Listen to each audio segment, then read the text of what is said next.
No one cares how good you are at your job if you cannot get along with other people.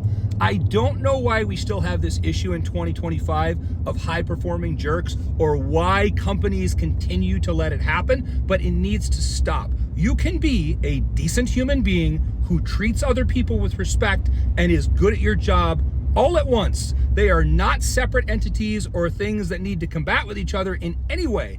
So I will tell you that the value of being easy to work with and just good at your job is invaluable. Invaluable. They're the only people I want to work with anymore. I'm old, guys. I got very little hair and what I have is white. So I'll tell you that through a very long career in business, that the folks that are out here that are just like a nice human being that do a pretty damn good job are the people that every single one of us wants to sign up to work with. If you think of a human being that is on your team or in your organization, you're like, could you have lunch with that person? If the answer to that is like, I would love to have lunch with them, they're awesome, that person is doing their job. If the answer to that is, I would sooner sit at my desk alone and continue to work and eat a bologna sandwich, that person is not doing their job. Because I'll tell you, like, yeah, there's high stress jobs, but being able to add a little humor to it and talk about it is a really valuable trait. And just being nice and being willing to help others and like listen and learn and not be so full of yourself that you can't take input and opinions from other people is invaluable.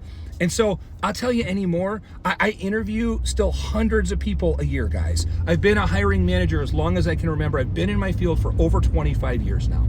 And when I interview people, I'm not looking for the stuff that I used to look for. I used to look for education. I used to look for experience. I used to look for skills. And then I would kind of worry about like if they seem decent enough to work with. It's completely flipped.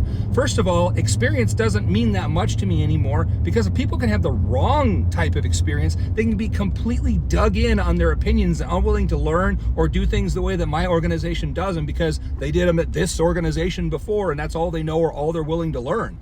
And so education as well, it's like, yeah, great, you've got this degree, but if you had no practical work experience in this field, what does the degree do? So yes, it's good to be educated, but it's not going to be top tier for somebody like me that's interviewing and trying to put people on teams. So what it really comes down to, number one quality I am looking for when I hire people is a person that is willing to learn, and most importantly, somebody that's just willing to jump in and figure it out as they go. Like, there's not a book written for every single thing on how to do it. You got to get in there and like figure some stuff out, do